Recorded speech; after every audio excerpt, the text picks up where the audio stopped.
everyone, this is Hillary Allison, and this is my PowerPoint about first grade. So welcome back to school. Here are a few things about me. Here's some pictures. This is my 5th year teaching. I went to K-State, and right now I'm attending Fort Hays State to get my master's to become a reading specialist. I live in Roland Park with my husband, so here's my husband and I, and then my cat Dexter. Some just things about me. I love playing sports and watching all types of sports. Here's a picture of me at a Royals playoff game. And another fun fact, I grew up in Hutchinson, Kansas, and I love iced coffee and Diet Coke. Okay, so here are some behavior expectations. So I'll let you guys kind of just read the first 5. These are our classroom rules. So I get our classroom rules from Whole Brain Teaching. So I'll give you a second just to read those 5 rules.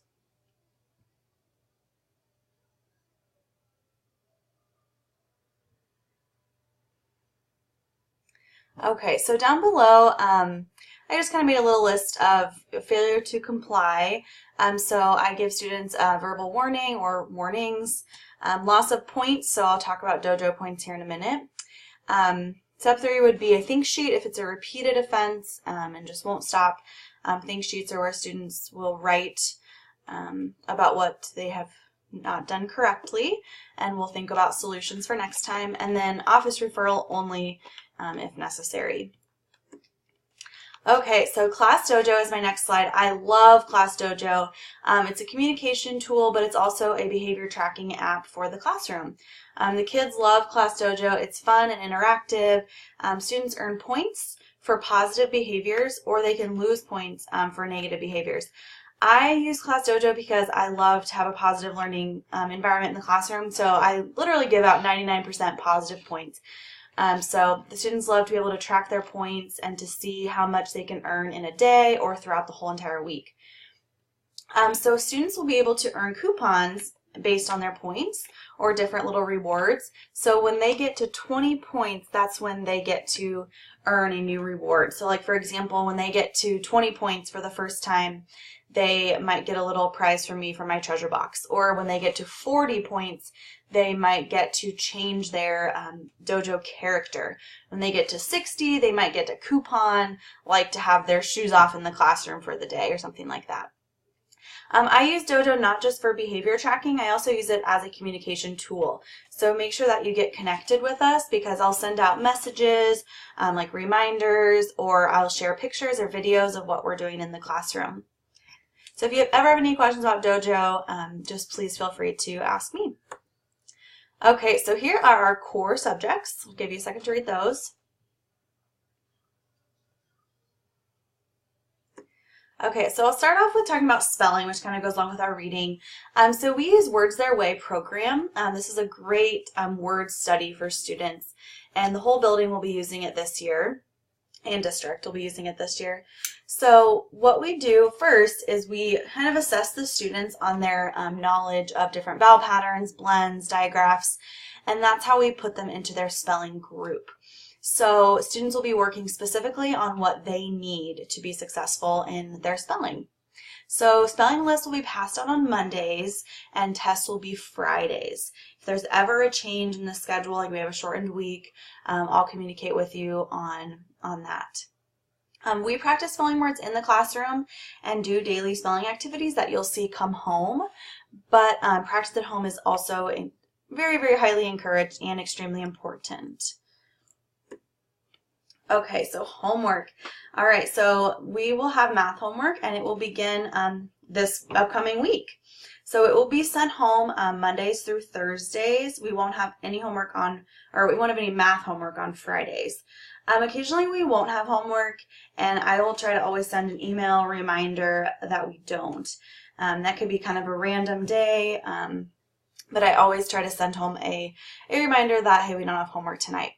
So math homework should take only about 10 minutes for your child or less. I only send home one side of the homework, and it's a review of all that we've done that day during math class. So they should be able to do it independently. Students at this point might need help reading directions or just kind of getting started, but they should be able to do it independently, and it only take maximum 10 minutes. If you notice that your child is especially struggling with a certain concept, if you could just jot me a little note on the homework or shoot me a quick email, that would be really helpful, just so I know to kind of look out where they might be struggling and intervene as necessary. So reading logs will be sent home on Mondays and are to be returned the following Monday. So I love to see the reading minutes that you guys are doing at home. So we encourage students to read about 20 minutes at home, and that could be them reading to themselves, to a stuffed animal, to a friend, or it could be an adult or sibling reading to your child. We keep track of those reading log minutes in the classroom, so the kids really love to add their little sticker of reading minutes every week to our chart. Okay, so reading. Our district uses Benchmark Advanced for our reading curriculum. We follow a sequential phonics curriculum, working on vowel patterns, blends, digraphs, and so much more. There's a lot of phonics to cover in first grade. Mainly we'll be working on comprehension, comparing, contrasting, key ideas, details, and much more within this curriculum. We will also be starting individualized small reading groups soon. So that is where we will benchmark your child. So we'll kind of just see where their reading level is, and they will be working with a teacher. It could be myself or it could be another first grade teacher at the level that is appropriate for them.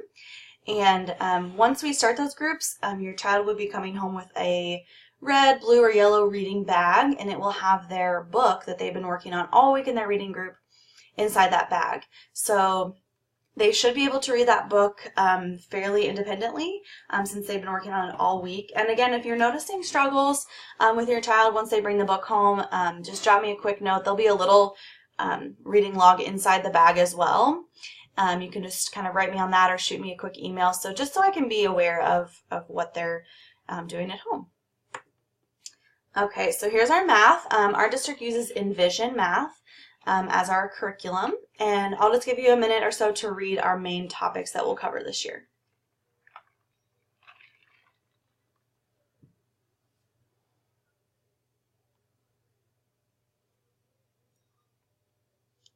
Okay, so those are our math topics, and I've already talked about math homework.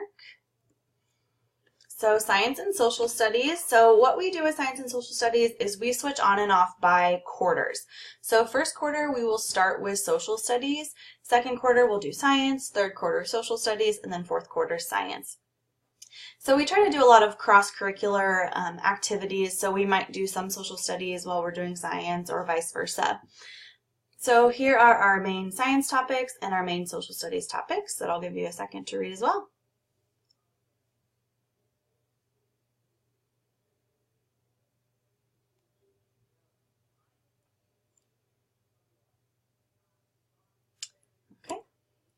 All right, so here's just some extra information. Okay, so first is our newsletter. We send home an electronic newsletter every Friday, and it has some very, very valuable information in it, and I really, really strongly encourage you to read it. It has upcoming information. It tells you what we're doing in the classroom. So it's very important that that is read, and that'll be coming home on Fridays. Next is the ABCs. So at Back to School Night, we passed out the ABCs of first grade. If you ever have a question or a concern about something, always check those ABCs. We try to put as much detail in there as possible, and that might answer your question.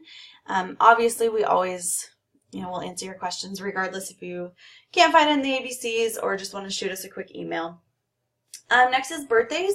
If your child has a birthday and they want to celebrate it at school, that is great. We would love to celebrate their birthdays. You can send in treats with your child or drop them off in the office, and we'll usually do our treats in the afternoon. Communication, so like I've said, email is probably best. It's kind of hard to contact via phone during the school day just because we're teaching all day, but if you call after or before school, that would work. You can always email me or shoot me a message through Class Dojo. We have like a 24-hour rule So I will always respond back within 24 hours. If you think maybe that I've missed your email or I haven't responded and it's been 24 hours, please shoot me another email just so I might have missed it or something. So always follow back up if I don't respond, but I will always try to respond within that 24 hours.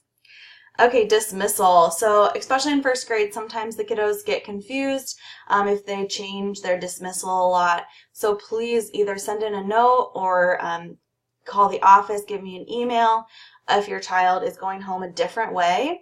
If I have them going down as, let's say, a car rider and they've told me all day that they're a walker, I cannot send them home as a walker unless I have written permission or you have called and told the office or something that they are going home a different way.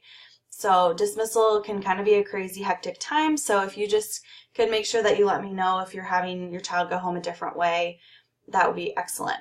If you send me an email and I haven't responded with just a quick like, got it, or thank you, I may have just not checked my email.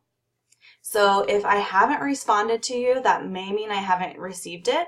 So you might want to give a quick call to the office and then they'll call me directly. Next one is Extra Math. So we have a program that students can download on like iPads, or you can do it on any computer. It's a website. It's called Extra Math. It's just a site, an app that students can get math fact practice on, and I will be sending home information on that. We will sometimes do it in the classroom, but it's mostly a thing to do outside of the classroom. It's not mandatory or required by any means, but it is great practice for your child to learn their facts. Next is parties. So I will be sending out information about our class parties. I will be looking for some coordinators for our fall, winter, and our Valentine's Day party. Next is snack. Make sure you're sending your child with a snack every day. Just one snack is good. We don't have too terribly long for snack time. We have about 10 minutes to have our snack. So one snack is perfect for your child at that time. I know especially the kids who forget a snack, they're so disappointed all day. So if you ever want to send in extra snacks, they can just keep them in their locker so they can have them for the week or for the next day or so. Lastly is take-home folder. So those blue take-home folders that your child has been bringing home, please make sure those are checked every night. Now especially that we're getting started with homework, and there's definitely information in there for you guys about PTO or just things from school. So make sure that's getting checked, and then I try to always make sure that they're checking it in the morning to hand me anything that they need. Okay, well that is the end of my presentation. Thank you so much for listening, and again, if you ever have any questions, concerns, please let me know. I'm very excited for a wonderful year.